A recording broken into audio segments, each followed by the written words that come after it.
નમસ્કાર, તમે જોઈ રહ્યા છો ગુજરાત ફર્સ્ટ ને હું છું કુશાગ્ર ભટ્ટ। ઇલેક્શનને લઈને તમામ મહત્વના સમાચાર સૌથી પહેલા ગુજરાત ફર્સ્ટ પર અને એનડીએ સરકાર ગઠનને લઈને તૈયારીઓ તેજ થઈ રહી છે ત્યારે બજર વાગી ચૂક્યું છે અને મહત્વના સમાચાર સામે આવી રહ્યા છે કે જ્યાં રાજધાની દિલ્હીમાં આજે બેઠકોનો ધમધમાટ જોવા મળી રહ્યો છે, જ્યાં એનડીએ સરકાર ગઠનને લઈને તૈયારીઓ તેજ થઈ ચૂકી છે અને હવે બેઠકોનો દોર દિલ્હી ખાતે શરૂ થઈ ચૂક્યો છે। એલજેપી સાંસદો સાથે ચિરાગ પાસવાનની આજે બેઠક મળવાની છે તો જેડીયુ સાંસદોની પણ બેઠક ચાલી રહી છે। સવારે 11 વાગે ભાજપ સંસદીય દળની બેઠક મળશે। બેક ટુ બેક આ બેઠકો આજે દિવસ દરમિયાન ચાલી રહેશે। બપોરે એનડીએના સાંસદોની સેન્ટ્રલ હોલમાં બેઠક મળવાની છે તો એનડીએની બેઠકમાં સંસદીય દળના નેતા પણ ચૂંટવામાં આવશે। ત્યારે આ તરફ એનડીએના સાંસદોની સંબોધિત પણ કરવાના છે વડાપ્રધાન નરેન્દ્ર મોદી કે જ્યાં સાંજે 5 વાગે રાષ્ટ્રપતિને પણ તેઓ મળશે અને એનડીએ સાંસદો તમામ સાંજે 5 વાગે એકત્રિત થઈ અને રાષ્ટ્રપતિને પણ મળવાના છે। તો તમામ જે આજે દિવસ દરમિયાન બેઠકોનો ધમધમાટ છે તે દિલ્હી ખાતે જોવા મળવાનો છે કે જ્યાં એનડીએ સરકાર ગઠનને લઈને જે તૈયારીઓ શરૂ કરવામાં આવી હતી ગતરોજની જે બેઠક હતી ને ત્યારબાદ હવે આજે દિવસ દરમિયાન પણ બેઠકોનો ધમધમાટ છે તે જોવા મળવાનો છે। એલપીજી સાંસદો, જેડીયુ સાંસદો અને સાથે તમામ સંસદીય દળની બેઠક છે તે આજે દિવસ દરમિયાન મળશે।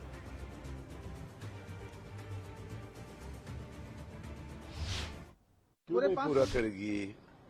300 करीबन लोग हैं तो पूरा तो जरूर करेगी ना, 100% पूरा करेगी। सहयोगी जिस तरह से मांग कर रहे हैं सीटों की, क्या ऐसा कुछ नहीं है, ये खाली न्यूज है, सब ठीक ठाक होने वाला है, आप फिक्र मत करो। મુદ્દે આપણી સાથે વિજય દેસાઈ ન્યૂઝરૂમથી સીધા જોડાઈ ચૂક્યા છે। વિજય, આજે દિવસ દરમિયાન બેઠકોનો દોર ચાલવાનો છે। સરકાર ગઠનને લઈને જે તૈયારીઓ છે તે તેજ થઈને તેના જ ભાગરૂપે બેક ટુ બેક બેઠકો। બિલકુલ બેઠકોનો દોર ચાલુ છે। ચિરાગ પાસવાનની એલજેપીના સાંસદો સાથે બેઠક સવારે 9 વાગ્યાથી ચાલી રહી છે તો 9:30થી જનતા દળ યુનાઇટેડની નીતિશ કુમારની જે સાંસદો સાથેની બેઠક છે તે પણ ચાલી રહી છે। તેમાં લલનસિંહ, સુશીલ કુમાર સહિતના તમામ જે મોટા નેતાઓ જેડીયુના જે સાંસદો ચૂંટાયા છે તે તમામ ઉપસ્થિત છે। ઉપરાંત જે પાર્ટીના પદાધિકારીઓ છે તે પણ આ બેઠકની અંદર ઉપસ્થિત છે।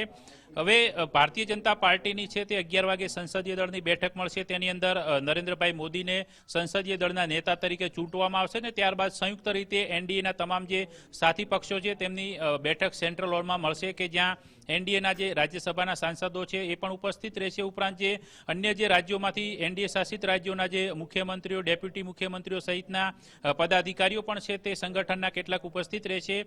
ત્યારબાદ છે વડાપ્રધાન મોદી છે આ તમામ જે સાંસદો છે તેમને સંબોધન પણ કરવાના છે। ત્યારબાદ સાંજે 5 વાગ્યાના અરસામાં રાષ્ટ્રપતિ સાથે મુલાકાત કરીને સરકાર રચવા માટેનો દાવો કરશે।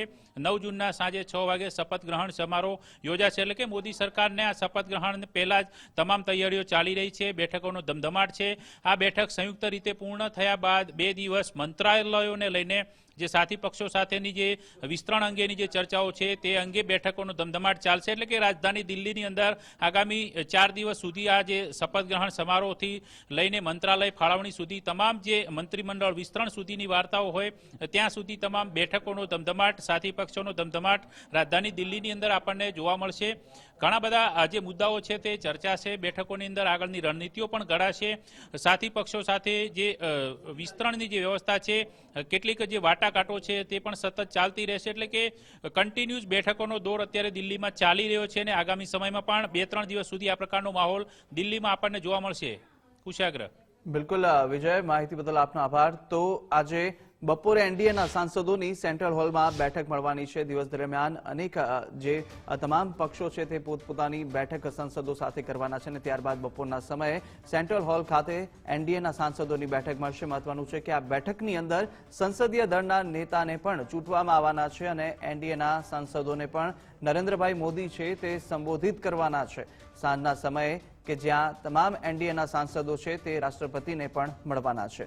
ત્યારે હવે જ્યારે શપથવિધિ થવાની છે અને શપથવિધિ પહેલા જે બેઠકોનો ધમધમાટ છે તે શરૂ થઈ ચૂક્યો છે। સરકાર બનાવવાની રણનીતિને લઈને અને સરકાર ગઠનને લઈને પણ કાલથી જ બેઠકોની પ્રક્રિયા હાથ ધરવામાં આવી હતી અને આજે પણ દિવસ દરમિયાન એલપીજીના સાંસદો હોય કે જેમની સાથે ચિરાગ પાસવાનની આ મહત્વની બેઠક આજે થવાની છે। જેડીયુના સાંસદોની પણ બેઠક ચાલી રહી છે।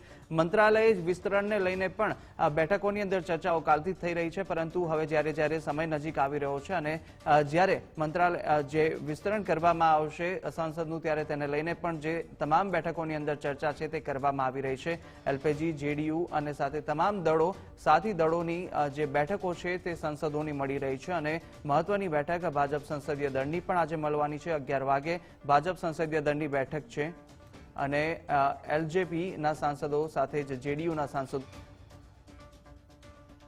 ભારતીય જનતા પાર્ટીના સાંસદ દળની આજે બેઠક મળશે દિલ્હી ખાતે અને 9 તારીખે શપથવિધિ થાય તે પ્રકારની શક્યતાઓ જે છે તે જોવાઈ રહી છે. ગુજરાતમાંથી પણ તમામ સાંસદોને આજે દિલ્હી પહોંચી જવા માટેનું કહેવાયું હતું ને થોડા સમયની અંદર ભાજપના તમામ સાંસદોની બેઠક જે છે તે દિલ્હીના સેન્ટ્રલ હોલ ખાતે મળવા જઈ રહી છે. આપણી સાથે અમદાવાદ પૂર્વ અને અમદાવાદ પશ્ચિમ બંનેના સાંસદો છે તેમની સાથે વાત કરીશું.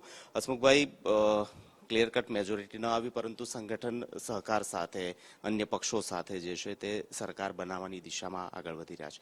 આજની બેઠક છે, કયા પ્રકારની આ બેઠક હશે અને પછી એનડીએની પણ બેઠક મળવાની છે ઘટક પક્ષો સાથે, કયા પ્રકારની બેઠકની તૈયારી? એનડીએની સ્પષ્ટ બહુમતી સાથે જનાદેશ મળ્યો છે. આજે એનડીએની બેઠક લગભગ 11 વાગે સંસદના સેન્ટ્રલ હોલમાં મળવા જઈ રહી છે.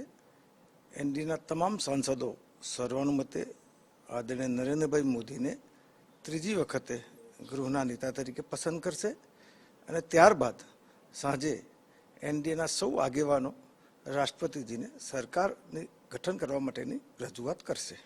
અચ્છા, આપને લાગે છે કે જે સાથ સહકાર હાલ મળ્યો છે તે સાથ સહકાર અન્ય પક્ષોનો જે છે તે આગળ પણ મળતો રહેશે? ચાહે નીતિશ કુમારની વાત હોય, ચાહે ચંદ્રબાબુ નાયડુની વાત?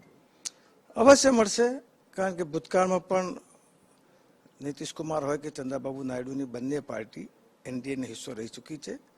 વિચારધારા લગભગ સમાન છે, એટલે હું વિશ્વસ્ત છું કે આવનારા 5 વર્ષ સરકાર ખૂબ સારી રીતે ચાલશે. મકવાણાજી, પહેલી વાર સાંસદ તરીકે આપ દિલ્હીની અંદર પહોંચ્યા છો, કયા પ્રકારની પહેલા તો લાગણી? સૌથી અગત્યનું તો લાગણીની વાત કરીએ તો ભારતીય જનતા પાર્ટીના એક સામાન્ય કાર્યકર્તામાંથી આજે સંસદ સભ્ય બન્યો. ખૂબ લાગણી હોય, સ્વાભાવિક વાત છે. 35-36 વર્ષથી પાર્ટીનું કામ કરતા કરતા સર્વોચ્ચ પદ ઉપર પાર્ટીના શીર્ષક નેતૃત્વએ પહોંચાડ્યો, એટલે નરેન્દ્રભાઈ, અમિતભાઈ, CR પાટીલ સાહેબ અને ભૂપેન્દ્રભાઈનો ખૂબ ખૂબ આભાર માનું છું. અને ખાસ કરીને જ્યારે એનડીએની આજે પહેલી બેઠક થવા જઈ રહી છે, આપના માધ્યમથી હું એટલું ચોક્કસ કહેવા માંગીશ કે આ દેશના લોકોએ ત્રીજી વખત નરેન્દ્રભાઈના નેતૃત્વમાં સરકાર બનાવવાનું નક્કી કર્યું. એનડીએમાં સૌથી મોટી પાર્ટી તરીકે ભારતીય જનતા પાર્ટી છે. અને રહી વાત અન્ય પાર્ટીના સહકારની, તો એટલું ચોક્કસ કહીશ કે ચૂંટણી પહેલા અમારું ગઠબંધન થયું હતું અને 5 વર્ષ સુધી આ ગઠબંધન રહેશે અને નરેન્દ્રભાઈ જે રીતે નિર્ણય લેતા હતા એવા નિર્ણયો સાથે 5 વર્ષ આ દેશની જનતાની સેવા કરશે. અચ્છા, ગઠબંધન માં હાલની સ્થિતિ એ પ્રકારની છે કે જે સાથી પક્ષો છે તેના અલગ અલગ નિવેદનો આવી રહ્યા છે. કેસી ત્યાગીએ કહ્યું કે અગ્નિવીર યોજના જે છે તેના પર વિચાર કરો. આપને લાગે છે કે કંઈક જે મુદ્દાઓ સાથે ભાજપ આગળ વધી રહ્યું હતું ક્લિયર કટ મેજોરિટીની અંદર, તે મુદ્દાઓ કંઈક છોડવા પડશે અથવા તો બાંધછોડ કરવી પડશે? આજે હું આપને એટલું જ કહીશ કે સમાચાર માધ્યમોમાં જે આવે છે એના કરતાં પહેલા જ દિવસથી નરેન્દ્રભાઈમાં વિશ્વાસ વ્યક્ત કરનાર ચંદ્રબાબુ નાયડુ અને નીતિશ કુમાર છે. હું એટલું ચોક્કસ માનું છું કે સાથે બેસીને એજન્ડા નક્કી થશે અને આગામી 5 વર્ષનો રોડમેપ તૈયાર થશે અને ચોક્કસ નરેન્દ્રભાઈ આ દેશ હિતની અંદર સારા નિર્ણયો ચોક્કસ લેશે. પૂરા આત્મવિશ્વાસ સાથે અમદાવાદના બંને સાંસદો જે છે તે સંસદ દળની બેઠક જે છે તેની અંદર જવા માટે નીકળી રહ્યા છે. આજે પહેલા ભાજપના સંસદ દળની બેઠક મળશે, ત્યારબાદ એનડીએના સંસદીય દળની બેઠક મળશે અને 9 તારીખે શપથવિધિ થાય તેવી શક્યતાઓ જોવાઈ રહી છે. કેમેરામેન ગૌરવ સાથે નિકુંજ જાની, ગુજરાત ફર્સ્ટ, ગાંધીનગર. તો દિલ્હીમાં ચંદ્રબાબુ નાયડુના નેતૃત્વમાં ટીડીપીની બેઠક કે જ્યાં ટીડીપીના ચૂંટાયેલા સાંસદો સાથે ચંદ્રબાબુ નાયડુની બેઠક છે અને બેઠકમાં ભાગ લેવા દિલ્હી પહોંચ્યા ટીડીપીના નેતાઓ. ત્યારે એનડીએની બેઠકમાં પણ સામેલ થવાના છે ટીડીપીના નેતાઓ. તે એક બાદ એક બેઠકોનો દોર ચાલી રહ્યો છે અને સાથે જ તમામ ગઠબંધનના જે દળો છે તે બેઠકો યોજી રહ્યા છે, ત્યારે આ તરફ ટીડીપીની પણ મહત્વની બેઠક મળવા જઈ રહી છે. વધુ વિગતો સાથે જતીન મકવાણા સીધા જોડાઈ ચૂક્યા છે. જતીન, દિલ્હીમાં ટીડીપીની મહત્વની બેઠક અત્યારે યોજાવા જઈ રહી છે અને તમામ જે સાંસદો છે ટીડીપીના તે તમામ પહોંચી રહ્યા છે દિલ્હી. બિલકુલ કુશાગ્ર, જે રીતે દિલ્હીમાં આજે બેઠકોનો ધમધમાટ છે, તમામ પક્ષો પોતપોતાની રીતે પોતાના પક્ષની બેઠક કરી રહ્યા છે ને 11 વાગે જે એનડીએની બેઠક મળી રહી છે તે પહેલા અલગ અલગ જે પક્ષો છે, એનડીએના સાથી પક્ષો તે બેઠક કરી રહ્યા છે અને તેમાં ટીડીપી પણ તેનું એક સૌથી મોટું સાથી પક્ષ છે અને સૌની નજર સાથી પક્ષ ટીડીપી પર વધારે છે, કારણ કે ટીડીપી ભાજપની એવો સાથી પક્ષ કે જેની સૌથી વધુ 16 બેઠકો આવી છે, 16 સાંસદો ટીડીપીના ચૂંટાઈને આવ્યા છે અને તેથી જ જે ચંદ્રબાબુ નાયડુ છે તે કિંગ મેકરની ભૂમિકામાં આવી ગયા છે અને આ ટીડીપીની જે બેઠક થોડા સમયમાં શરૂ થશે અને દિલ્હી પહોંચી રહ્યા છે તમામ 16 સાંસદો. આ બેઠક એટલા માટે મહત્વપૂર્ણ છે કારણ કે ટીડીપી 16 બેઠકો લાવ્યું છે અને સૌથી વધુ જે માંગ છે ટીડીપીની અનેક મંત્રાલયોની 5 થી 6 મંત્રાલય ટીડીપીએ માંગ્યા છે તેવું સૂત્રો પાસેથી માહિતી મળી રહી છે અને તેમાં ઘણા એવા મંત્રાલય છે કે જે ભાજપ પાસે 2014 અને 2019ની ચૂંટણી બાદ 10 વર્ષથી આ મંત્રાલયો ભાજપ પાસે હતા, પરંતુ આ વખતે ટીડીપીએ માંગ કરી છે કે જે કૃષિ મંત્રાલય છે, રેલવે મંત્રાલય છે, આ સહિતના જે મોટા મંત્રાલયો છે તે મંત્રાલયો તેમને આપવામાં આવે અને આ મંત્રાલયો જે ટીડીપી માગી રહ્યું છે તે માંગ ભાજપ સમક્ષ અને એનડીએ સમક્ષ મૂકવામાં કેવી રીતે આવે અને કયા કયા મંત્રાલયો ખાસ કરીને આપવામાં આવે. ગઈકાલે જે પ્રમાણે સૂત્રો પાસેથી માહિતી મળી હતી કે ભાજપે એવું ફોર્મ્યુલા બનાવી છે કે 5 સાંસદો પર એક મંત્રાલય આપવામાં આવે, એટલે જો આ રીતે ગણવામાં આવે તો 3 મંત્રાલય ટીડીપીને મળી શકે, પરંતુ ટીડીપી ઈચ્છી રહ્યું છે કે તેમને ઓછામાં ઓછા 5 મંત્રાલયો આપવામાં આવે કારણ કે તેઓ કિંગ મેકરની ભૂમિકામાં છે. એટલે ટીડીપીની નારાજગી ભાજપ પણ કોઈ કાળે તેઓ વહરે તેવું લાગતું નથી અને તેમને 5 સાંસદો તેમને 5 મંત્રાલયો મળે છે કે કેમ તે પણ જોવાનું રહેશે ને આ બેઠક એટલા માટે જ ખૂબ જ મહત્વની છે. આ બેઠક બાદ તેઓ એનડીએની બેઠકમાં સામેલ થશે અને તે બાદ તેઓ એનડીએની બેઠકમાં શું રૂખ અપનાવે છે તેના પર સૌની નજર રહેશે. જી બિલકુલ જતીન, આપનો આભાર માહિતી બદલ.